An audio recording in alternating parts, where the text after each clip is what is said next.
Nadna não é um curioso, mas também está longe de ser um alienado. É uma pessoa sensível, que sabe da existência de outras realidades. Tem consciência também que entre uma e outra dimensão existem muitas fantasias, muitas lendas. Então tem que andar com os pés no chão, olhos abertos, olhando para frente, buscando respostas. Porque ele sabe que não pode se limitar a esse corpo que o espelho lhe mostra, ou esse universo que os seus sentidos físicos trazem como o único existente. Então ser Nadna é não cair no lugar comum da rotina, da pergunta, daquela tensão de tentar descobrir de qualquer forma o que está aí, convivendo com a gente. Basta estarmos preparados para entendermos as mensagens. E boa parte dessas mensagens vem por experiências vividas por Nadnas iguais a nós. Então essa é a razão do canal. Terror Nadna está aqui para ajudar cada um que queira a buscar a sua própria evolução, porque sabemos que os caminhos são diferentes. Se você está aqui, você é Nadna. Você é da nossa família.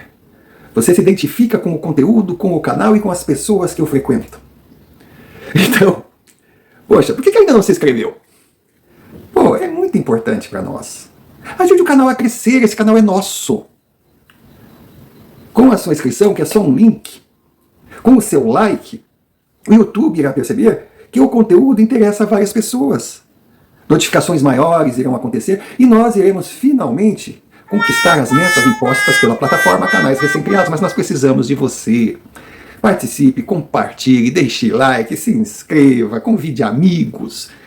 E se achar que deve, envia-nos um Pix. Qualquer quantia. E esses valores nos ajudam a continuar nessa luta. Claro, que quando eu falo Nadna, dúvidas, universos, vem 1 milhão de possibilidades. E o relato que iremos assistir agora traz uma delas. Eu fiquei impressionado. Então, peço a você, assista até o final. Preste atenção em cada passo e tire suas conclusões.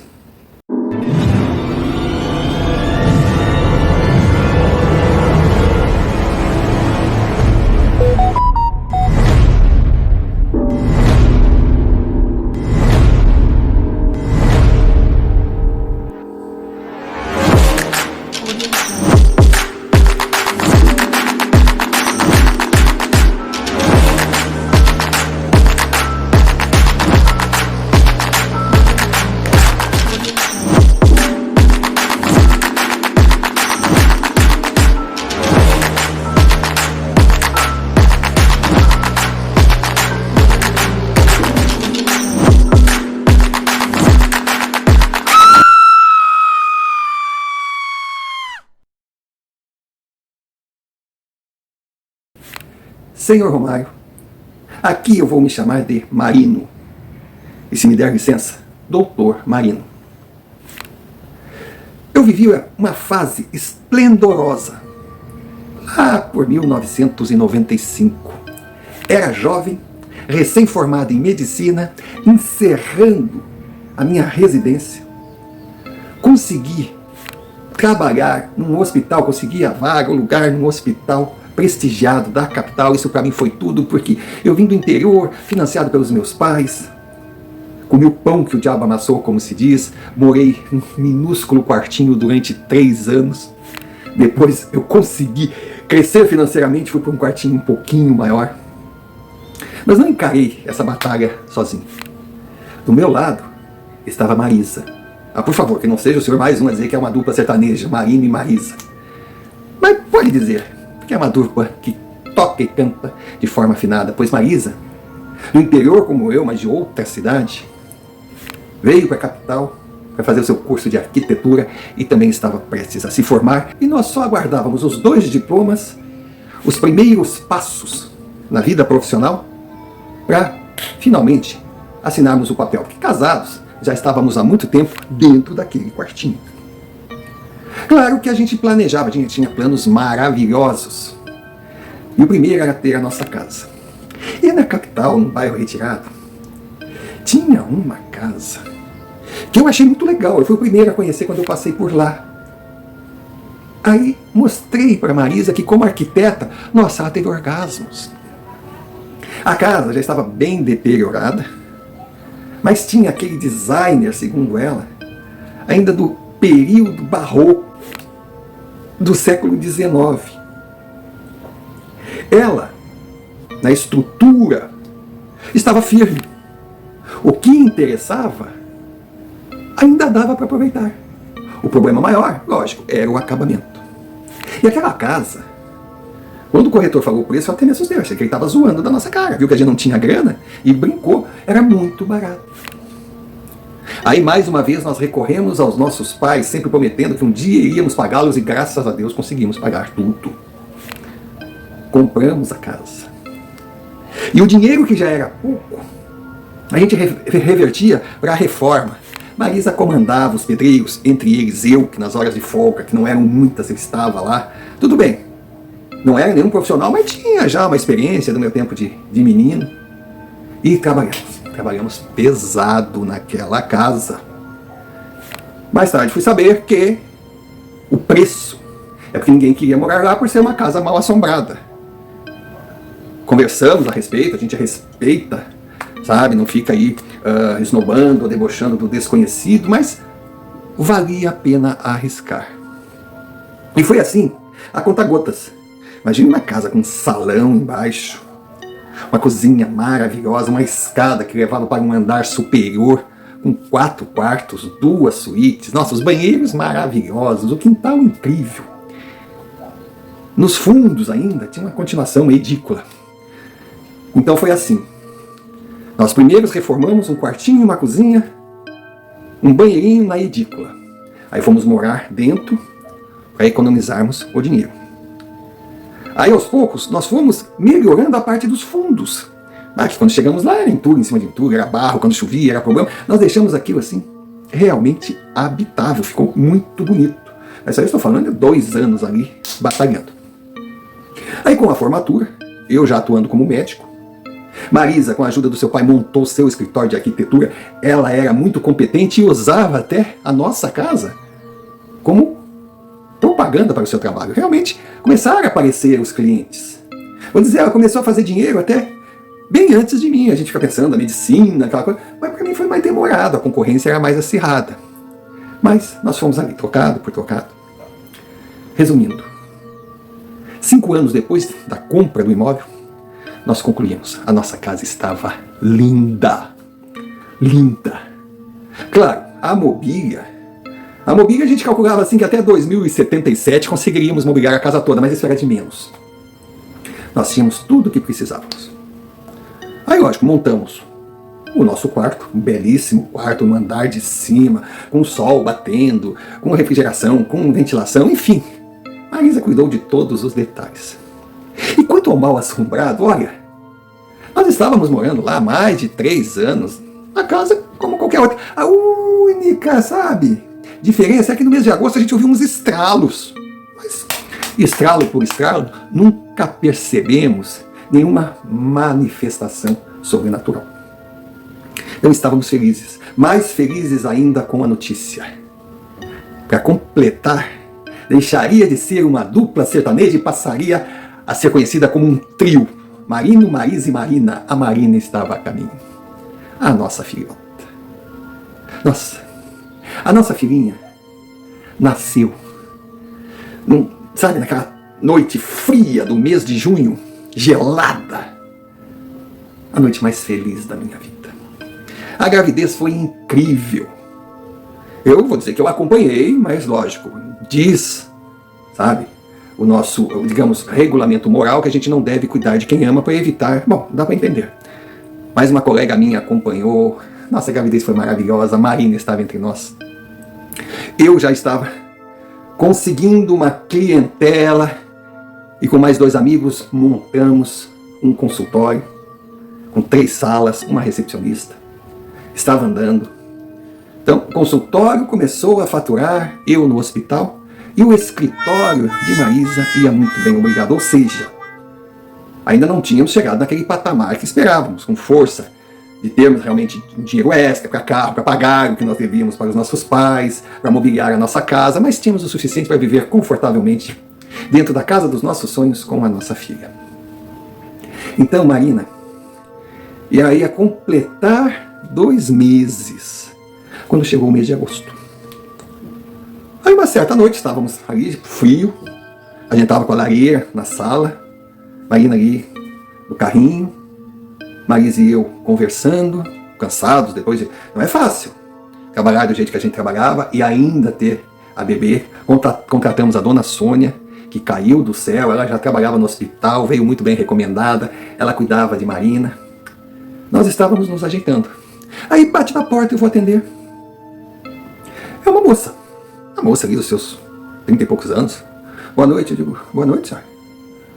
O senhor é o proprietário da residência? Eu digo, sou sim, senhor. Pois não? Nós podemos conversar? Mas a respeito do quê? É que eu tenho uma proposta irrecusável para o senhor. Eu digo, proposta? Eu quero comprar a sua casa. Eu disse, olha, jovem, eu vou encurtar a nossa conversa. Não quero ser mal educado, não quero também deixá-la no frio. E nós não estamos preparados aqui para convidá-la para entrar. Então a resposta é não. A casa não está à venda. Mas o senhor não ouviu a minha proposta? A casa não está à venda. Por favor, não seja indelicada. Tá bom. A moça virou as costas. Foi embora. E eu vi quando ela entrou no carro, tinha um camarada grandão esperando por ela. Aí conversaram um pouco, ele me olhou, entraram no carro e foi embora. Olha, não deu uns 4 dias, eu estava no consultório. Quem me aparece? O tal grandão. Eu olhei pra ele assim, eu achei meio familiar, né? Ele simpático, muito educado, pediu desculpas por estar tomando meu tempo, fez questão de pagar uma consulta. A princípio eu achava que ele ia consultar, ele pagou. Ele tinha reservado o horário, pagou, e até um pouco mais, prevendo uma conversa mais longa. Aí eu perguntei, então, quais os seus sintomas? Eu estou com perfeita saúde, eu vim aqui porque nós queremos comprar a sua casa. Eu digo, pelo amor de Deus, meu filho, agora eu tô lembrando de onde eu te conheci, achava que te conhecia, a casa não está à venda. Aí expliquei o que foi, o que significava a casa, todo o sacrifício. Ele disse que compreendia, mas tinha uma proposta. Olha, quando esse homem fez a proposta, eu juro que dei uma balançada, porque valia muito mais. Aquela proposta estava bem acima do valor da casa. Aí eu falei para ele, olha, então vou fazer o seguinte, eu já tenho que atender o outro paciente. Por favor, o senhor tem um telefone, eu entro em contato com o senhor entra em contato comigo, está aqui o meu telefone, bom, o senhor já sabe onde me encontrar. Eu vou consultar minha esposa. Ele foi. Aí quando eu chego em casa, que eu vou falar com Marisa, nós dois ao mesmo tempo. Hoje eu recebi uma visita.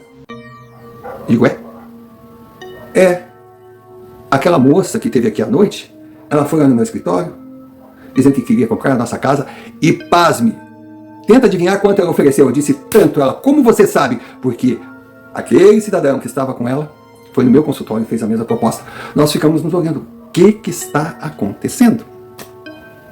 E aí sentamos, conversamos a respeito do dinheiro que ia entrar. Concluímos que a vida não é só dinheiro. Aquela casa tinha a nossa cara. Aquela casa tinha a nossa história. Aquela casa tinha os calos nas mãos de um médico. Dinheiro é tudo. Até a página 2. E a decisão foi unânime. Não vender. Claro que eu não vou dizer assim que foi 100%. Até tiro unânime. Porque nós não consultamos Marina, mas mesmo que ela votasse contra, seria voto vencido. Pois bem. A princípio eu pensava que o homem iria me procurar no consultório, a mulher ia procurar Marisa no seu escritório, mas não. Os dois foram bater num domingo à tarde lá em casa. Aí convidei ele para entrar, ofereci café, eles aceitaram, estava quente, realmente, o cafezinho ia ser bom, porque o inverno estava batendo. A lareira também, a conversa podia ser longa e não tinha porquê de deixá-los fora. Começou de uma forma amigável, aí entramos no assunto, aí eles falaram que nós tínhamos aceito a proposta, dissemos que não, eles começaram a ficar meio que destemperados, mas porque não, o valor é grande, não, porque isso, mas tem aquilo, não, porque isso, não, aquilo. Bom, eles foram aumentando a proposta, mais dinheiro, e ficando nervosos. Teve uma hora que eu disse, por favor, nós não queremos vender. Aí ele quis se descontrolar, e a mulher falou para mim, mas você é burro, hein? pô, tu tá dentro da minha casa, vai chamar meu marido de burro, o que é isso? E aí começou a baixaria, eu digo, é o seguinte, não vamos vender. Aí o cara que meio que quis se alterar, aí Marina começou a chorar, eu disse, olha, por favor, se retirem da nossa casa, nós não queremos mais vê-los aqui, e se voltar, nós vamos chamar a polícia. Porque honestamente eu já estava pensando que aquilo era golpe. Eles foram embora, sacudindo o rabo, cheio de raiva, mas caramba, não deu uns dias, lá estavam os dois de novo. Aí eu digo, chega, eu liguei para a polícia. Aí quando a polícia chegou, o carro encostou, eu fui lá na rua. Aí o oficial perguntou, então, foi daqui a chamada? Foi. Mas do que se trata? Não, aquelas duas pessoas ali estão importunando quando eu olhei. O guarda olhou. Que pessoas? Isso era um casal, assim. Mas onde eles estão? Aí eles estavam estacionados no carro ali. Eles já vieram várias vezes, aí expliquei a situação. Aí quando eu vi eles encostarem, já não queria mais assunto com eles, que o cara parece meio ignorante. Aí resolvi ligar direto para vocês, mas daí eu acho que eles foram embora, eu não notei. Aí eu fui atendido muito bem pelo policial que disse, tome cuidado, isso pode ser golpe. E qualquer coisa, ligue para nós, tá bom, doutor? Tá ótimo, acho que ele me conhecia. O que não era muito difícil, né? Porque no hospital que eu trabalhava. E eles estão sempre lá, entrando e saindo, com gente malhada, gente isso, gente aquilo. Ele, tá ótimo, perguntei o nome dele, coisa. Ele seguiu, entrei. Eu não acreditei. Os dois estavam dentro de casa. Marisa estava em choque. Marina estava no colo da mulher que chorava, abraçada nela. O homem a seu lado tentava acalmá-la. Ela dizia, pelo amor de Deus, aceitem a nossa proposta, pelo amor de Deus. Deixem essa casa, pelo amor de Deus. Eu disse, mas afinal, o que está acontecendo? Deixa essa casa, esse anjo tem que ser protegido. Mas protegido do quê? Aí o homem olhou para nós e disse, a nossa missão nós cumprimos. O senhor não precisa mais chamar policiais. Nós sabemos quando não somos bem-vindos. Então a nossa última proposta é essa. E eu olhei para ele e disse, e a minha última palavra é não. Aquela mulher abraçou Marina, entregou para minha esposa, pediu licença, se retiraram. Antes de sair, ele olhou para mim e disse, desculpe o mau jeito, mas espero que a gente nunca mais se encontre. Eu digo, pensei, se tu espera, imagina eu, poxa, eu estava em paz aqui com a minha família, vocês iam me encher o saco. Pois é, eles foram embora. Seu Romário, exatamente no dia 28 de agosto, já no final do mês, nós acordamos no meio da noite, com a nossa menina gritando, a casa tremendo como parecesse terremoto.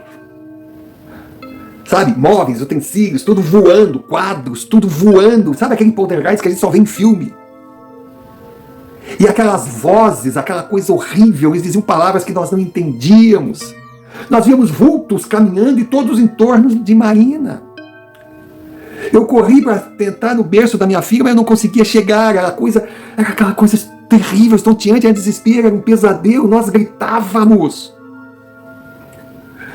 Eu não sabia mais o que fazer. Eu vi a minha esposa em choque. Sabe, aquela paralisia, aquela coisa, aquele pânico. E a minha filhinha já adormecendo. E eu sabia que aquilo não era bom. E a casa tremendo, aquilo era horrível. Quando de repente a porta bate. A porta bate. Era o tal homem. Eu não estou citando o nome dele, nem o da sua acompanhante. Eles me disseram, mas eu não sei se era o mesmo nome. Depois eu fui saber até que não era. Senhor Romário, a porta bate, ele gritando, saia daqui, saia. Ele disse, e a minha filha, saia, eu cuido da sua filha. Leve sua esposa, saia daqui enquanto há tempo, saia daqui. Naquela hora, quando eu vi e consegui passar no meio daquela multidão branca e chegar no berço e pegar a minha filha, eu confiei nele e saí correndo escada abaixo. E ele gritava palavras de ordem, num idioma que eu não sei o que é. Lá embaixo estava a sua acompanhante, mais 3 pessoas, repetindo as mesmas palavras, enquanto a minha casa tremia toda, parecia que ia rachar, tudo quebrando, tudo arrebentando. Era uma coisa alucinante. E eu fui em direção à porta, a porta não queria abrir. Ele estava com a minha menina, aí desistiu de ir na porta, foi na janela e entregou para alguém do lado de fora. Eu digo, minha filha, o que é isso? De repente parou tudo. Parou tudo. Nós ficamos olhando aquilo. Sabe aquela multidão de pessoas que pareciam espírito, aquela coisa, aquele quebra-quebra, aquele frio, aquela coisa louca. Parou. E chamou a atenção que parou quando ele conseguiu colocar minha filhinha para o lado de fora da casa. Não sei como ele conseguiu, como ele encontrou a fresta daquela casa, daquela janela. E eu queria saber qual era a pessoa, quem que pegou a minha filha lá fora. Aí eu fui, quando eu fui abrir a porta, ela abriu naturalmente. E quem estava ali, abraçada na minha filha, era a moça que o acompanhou para oferecer dinheiro para comprar nossa casa. Mas, poxa, ela estava dentro de casa, como é que ela chegou ali? Cadê as outras pessoas? Era uma coisa incrível. Aí quando olhamos lá fora, tudo calmo. Não tinha nenhuma brisa, estava uma noite fria, mas aquela noite de neblina, aquela noite gostosa, tudo calmo. E parecia que a vizinhança não tinha ouvido nada. Estávamos só nós, na rua, com a nossa menina, envolta no casaco daquela mulher, abraçada, sendo acariciada.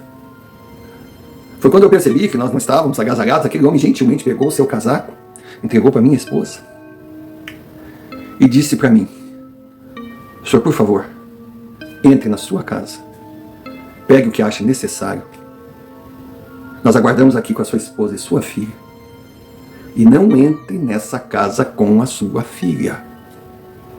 Vá para um hotel, vá para qualquer lugar, mas não passe essa noite aqui. Bom, naquelas alturas, o que aquele homem mandasse eu fazer, eu faria da forma mais humilde do mundo. Fui, peguei o que tinha que pegar, entrei no meu carro, eles entregaram a minha filha, nós fomos para um hotel.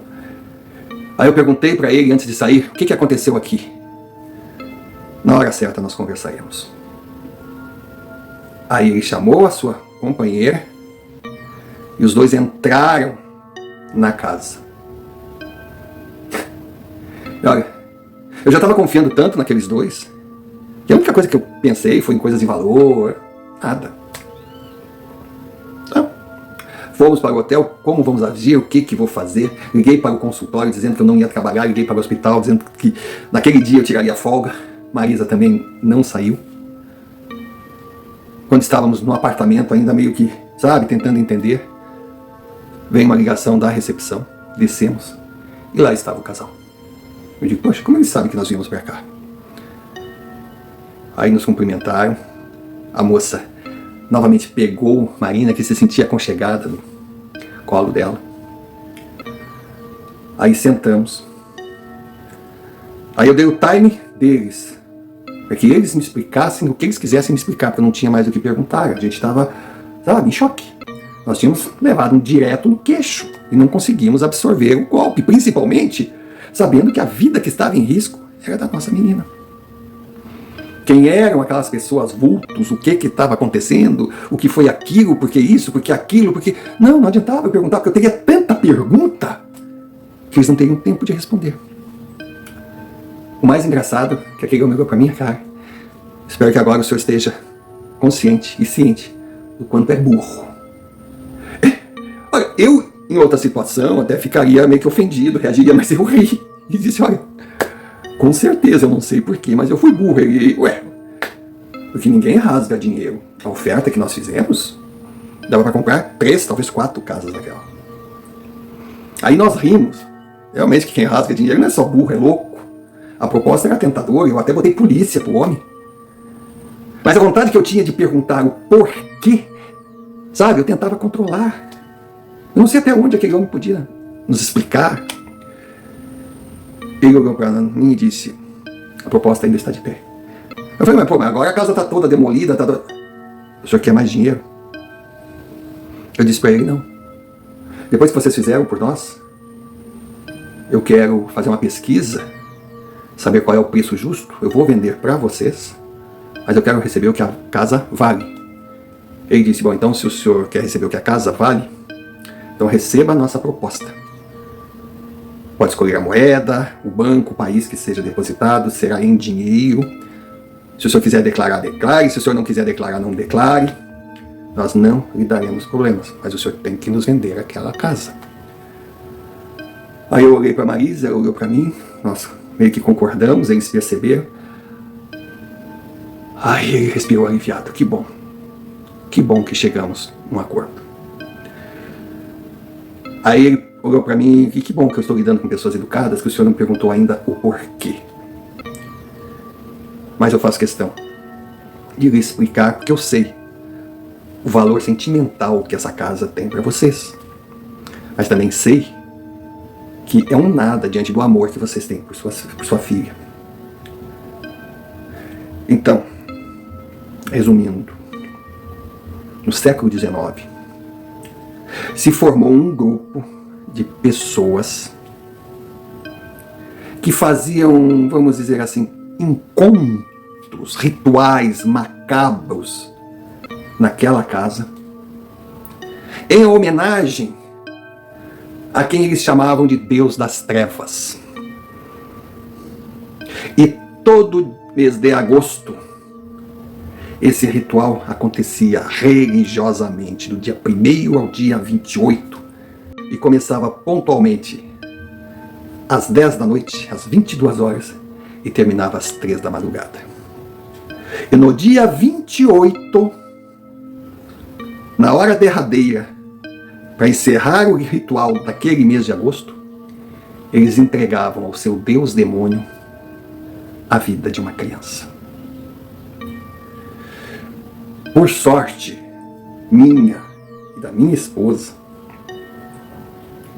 naquele ano, a polícia descobriu o ritual. E o nosso filhinho havia desaparecido. E nós invadimos aquela casa. A nossa criança estava lá. Nós conseguimos salvar o nosso filhinho daqueles seres demoníacos. E eles reagiram. Só que não foram apenas nós e a polícia que invadimos. A população entrou na casa. E eles foram linchados.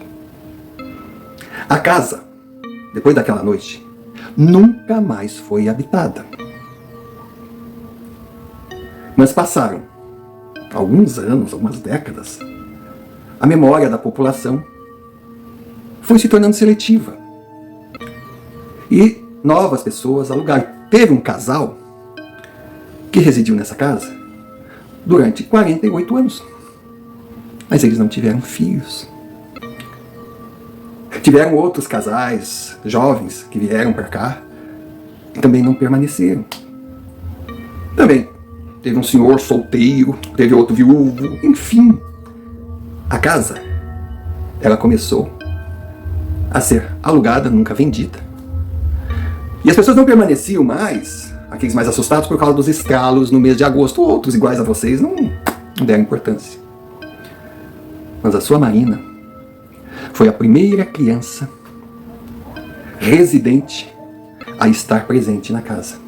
E todo ano, esses monstros, apesar de desencarnados, eles vêm para casa no aguardo de uma oferenda, de um anjo indefeso, para poder realizar o seu ritual que foi interrompido. Nós ouvimos aquela história, claro que acreditávamos em tudo, nós sabíamos o que tinha passado, mas eles foram embora. Passou tipo 4, 5 dias, o dinheiro estava na conta que eu havia falado, nós permanecemos no hotel e não voltamos mais para aquela casa. Tudo que tinha lá dentro nós deixamos, mas o dinheiro que recebemos dava para comprar tudo novo, do bom e do melhor. Construímos uma nova casa, compramos um apartamento temporário que moramos. E a vida parecia seguir. Mas aí sempre tem uma dúvida. Mas vem cá.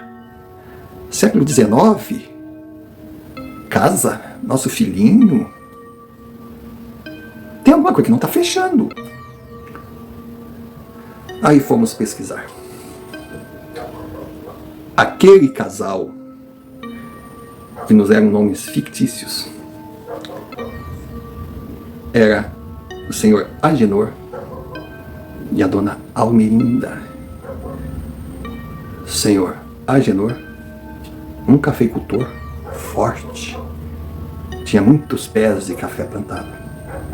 Dona Almerinda, dona de casa, sua esposa. E eles faleceram no ano de 1856. E o seu filhinho, que eles conseguiram salvar na época do seu falecimento, já estava com 40 anos. Já era um homem adulto. E depois que faleceram, eles nunca mais tiveram contato ou notícia do seu filho, dos seus netos. Porque não eram só aqueles adoradores de demônios que estavam presos à casa. Eles também estavam. Só que a missão dos dois era zelar para que esse ritual macabro jamais se concretize. Diante do resultado da pesquisa, eu pude revelar a Marisa um detalhe que aconteceu no dia do encontro no hotel. Quando os dois se retiraram, eu chamei o garçom e comentei: o casal que acabou de sair são meus convidados. A conta deles, por favor, debite ao meu apartamento. O menino olhou para mim com cara de assustado e perguntou: que casal, senhor? Na mesa só estavam o senhor e a sua esposa. Eu desconversei, dei uma boa gorjeta para ele e me retirei sem nada a comentar, porque não havia o que falar, principalmente se considerarmos que o barzinho citado era no lobby do hotel, com pouquíssimas mesas, e a única ocupada era a nossa. Outro detalhe a destacar: o dinheiro foi creditado na minha conta, mas não houve nenhuma transação imobiliária. A casa continuou no meu nome. Para mim ficou claro. Eu herdar um compromisso de sangue, fui muito bem pago para isso. A minha missão, enquanto vivesse, seria manter aquela casa amaldiçoada fechada e não deixar que fosse habitada por ninguém, principalmente famílias que tivessem crianças.